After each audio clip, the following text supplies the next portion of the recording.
नमस्कार। आज के इस बेहतरीन एक्सप्लेनर में हम मार्क डगलस के उन क्रांतिकारी विचारों पर बात करेंगे जिन्होंने ट्रेडिंग की दुनिया को देखने का नजरिया ही बदल कर रख दिया। इसे गहराई से समझने के लिए हम डेविड नाम के एक ट्रेडर की कहानी पर गौर करेंगे। देखिए, डेविड ने टेक्निकल चार्ट्स और मार्केट के सारे नियमों को तो बिल्कुल घोटकर पी लिया था, लेकिन अब उसके सामने एक ऐसी चुनौती खड़ी थी जो किसी भी स्क्रीन या चार्ट में नहीं दिखती, और वो थी खुद का दिमाग। बाहर की दुनिया से हटकर खुद के अंदर झांकने का ये सफर वाकई बहुत दिलचस्प है। तो चलिए बिना किसी देरी के इस चर्चा की शुरुआत करते हैं। इसी सफर के दौरान डेविड को एक बहुत ही कमाल की बात समझ में आई। जरा सोचिए, एक शाम जब वो बिना किसी स्क्रीन के शांति से बैठा था, तो उसे अचानक एहसास हुआ कि हर ट्रेड से ठीक पहले जो भावनाएं उमड़ती हैं ना, चाहे वो डर हो, बहुत ज्यादा उत्साह हो या कोई पुरानी याद, वो सब मार्केट से नहीं बल्कि सीधे अंदर से आती हैं। असली सफलता सिर्फ कैंडलस्टिक्स या चार्ट्स पढ़ने से नहीं मिलती, बल्कि इस अंदरूनी मनोवैज्ञानिक खेल को पूरी तरह जीतने से मिलती है। आइए अब अपने पहले भाग की ओर बढ़ते हैं, अदृश्य मानसिक वातावरण। इसे कुछ ऐसे समझते हैं। एक तरफ तो हमारा बाहरी मार्केट है जो पूरी तरह से ऑब्जेक्टिव है। इसमें चार्ट्स हैं, ट्रेंड्स हैं, नंबर्स हैं जो सबके लिए एक जैसे हैं। और दूसरी तरफ है हमारा अपना आंतरिक वातावरण जो पूरी तरह से सब्जेक्टिव है। मार्क डगलस के अनुसार हमारा ये मानसिक वातावरण एक ऐसी ऊर्जा की तरह काम करता है जो भले ही दिखाई न दे, पर इसका असर बहुत जबरदस्त होता है। असल में हमारी यादें, हमारी पुरानी मान्यताएं और अंदरूनी भावनाएं ही ट्रेडिंग के हर एक फैसले को चलाती हैं। डेविड ने ये बहुत जल्दी महसूस कर लिया कि जो कुछ भी स्क्रीन पर दिख रहा है वो असल में मार्केट की सच्चाई नहीं, बल्कि खुद ट्रेडर का अपना मानसिक फिल्टर है। सोचने वाली बात है, अगर अंदर का वातावरण ही डरा हुआ या कंफ्यूज्ड है, तो बाहर का मार्केट चाहे कितने भी साफ साफ सिग्नल क्यों ना दे रहा हो, फैसले हमेशा गलत ही होंगे। सही माइंडसेट के बिना अच्छे से अच्छा सिग्नल भी बिल्कुल बेकार है। अब आते हैं दूसरे भाग पर, जो ये बताता है कि कैसे हमारी पुरानी मान्यताएं मार्केट की वास्तविकता को फिल्टर करती हैं। असल में हमारा दिमाग एक मानसिक फिल्टर या यूं कहें कि एक इंटरनल सॉफ्टवेयर की तरह काम करता है। क्या कभी इस बात पर गौर किया है कि एक ही चार्ट दो अलग अलग ट्रेडर्स को बिल्कुल अलग क्यों दिखाई देता है? ऐसा इसलिए नहीं होता कि उनकी स्ट्रैटेजी अलग है, बल्कि इसलिए होता है क्योंकि उनके अंदर चल रहा ये बिलीफ सिस्टम, ये मानसिक सॉफ्टवेयर हर जानकारी को अपने हिसाब से तोड़ मरोड़ कर पेश करता है। और यहीं से सबसे बड़ी और खतरनाक समस्या शुरू होती है, मुझे हमेशा सही होना चाहिए। डेविड को याद आया कि कैसे बचपन में जब भी वो फेल होता था तो उसे बहुत बुरा लगता था। और यकीन मानिए, वही पुराना डर आज भी किसी ट्रेड में नुकसान होने पर अचानक से जाग जाता है। ये डर इंसान के अंदर एक ऐसी जरूरत पैदा कर देता है कि उसे हर हाल में सही साबित होना है।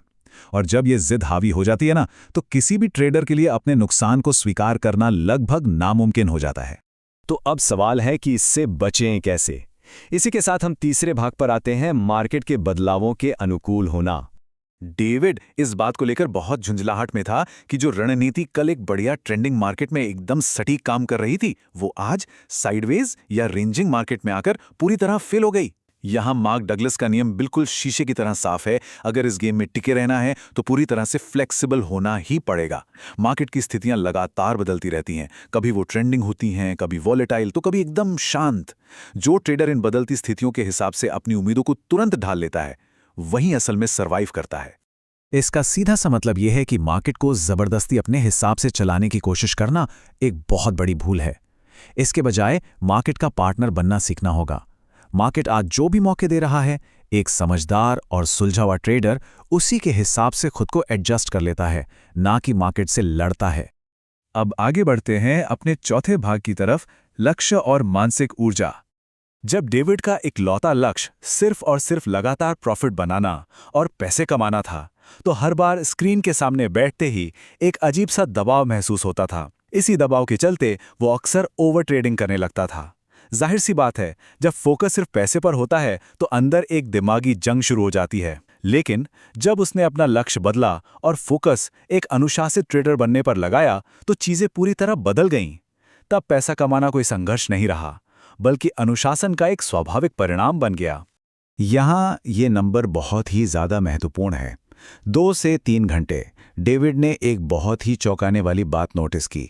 ट्रेडिंग में सबसे कीमती और सीमित चीज पैसा नहीं, बल्कि हमारी मानसिक ऊर्जा है। रोज सुबह एकदम फ्रेश माइंड के साथ शुरुआत करने के बावजूद सिर्फ 2 से 3 घंटे के अंदर ही ये मानसिक बैटरी ड्रेन होने लगती है। इमोशंस इंसान को अंदर से थका देते हैं और इसके बाद जो भी फैसले लिए जाते हैं वे अक्सर गलत और भारी नुकसान कराने वाले होते हैं। इसी मानसिक ऊर्जा को बचाने के लिए डगलस एक बहुत ही सॉलिड रूटीन फॉलो करने की सलाह देते हैं। अपना फोकस और इमोशनल बैलेंस बनाए रखने के लिए डेविड ने भी एक नया रूटीन सेट किया, जैसे कि ट्रेडिंग सेशन खत्म होने के तुरंत बाद अपनी गलतियों और सीखों को एक जर्नल में लिखना, दिमाग को शांत रखने के लिए नियमित रूप से मेडिटेशन करना और स्क्रीन से उठकर समय समय पर छोटे छोटे ब्रेक लेना। ये पूरी कवायद उस सीमित मानसिक ऊर्जा को सुरक्षित रखने के लिए ही की जाती है। अब हम इस एक्सप्लेनियर के आखिरी और सबसे महत्वपूर्ण हिस्से में प्रवेश कर रहे हैं, भाग 5, मानसिक सॉफ्टवेयर को अपडेट करना। देखिए, सिर्फ समस्याओं को पहचान लेना ही काफी नहीं होता, उन पर काम करके बदलाव लाना सबसे जरूरी है। डेविड ने अपने दिमाग के इस पुराने ऑपरेटिंग सिस्टम को मैनुअली अपडेट करने के लिए कुछ बहुत ही शानदार आदतें अपनाई।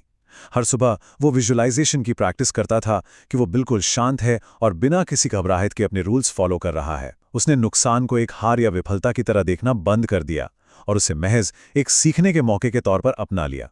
सबसे बड़ा बदलाव तब आता है जब अहंकार से भरी वो पुरानी मान्यता मुझे हमेशा सही होना चाहिए को पूरी तरह से हटाकर उसकी जगह एक नई, शांत और एनालिटिकल मान्यता को इंस्टॉल किया जाता है।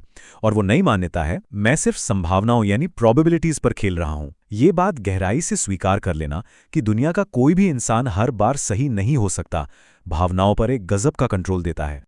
तो इस पूरी चर्चा का निचोड़ यही है कि अपने अंदर के इस अदृश्य मानसिक वातावरण पर पूरी तरह से महारत हासिल करना ही लॉन्ग टर्म सक्सेस की इकलौती चाबी है। ये कोई रातों रात होने वाला चमत्कार नहीं है। सच कहें तो यह सबसे मुश्किल काम है, लेकिन बिना किसी शक के ट्रेडिंग का सबसे शक्तिशाली पहलू भी यही है। इस एक्सप्लेनर को खत्म करने से पहले एक बहुत ही गहरा सवाल छोड़कर जाना चाहेंगे। जरा शांति से विचार कीजिएगा। वर्तमान में किसी भी ट्रेडर के मानसिक सॉफ्टवेयर में ऐसी कौन सी छिपी हुई आउटडेटेड मान्यताएं हैं जो आज भी चुपचाप उसके परफॉर्मेंस को दीमक की तरह खोखला कर रही हैं? क्या वो एक और हार का पुराना डर है, या फिर हर बार खुद को सही साबित करने की जिद? अपने खुद के इस इंटरनल सॉफ्टवेयर को पहचानना और उसे वक्त रह से अपडेट करना ही आगे बढ़ने का एकमात्र सही रास्ता है। क्योंकि हमेशा याद रखिए, असली ट्रेडिंग कंप्यूटर की स्क्रीन पर नहीं बल्कि दिमाग के अंदर होती है। इस विश्लेषण में हमारे साथ गहराई से जुड़ने के लिए बहुत बहुत धन्यवाद।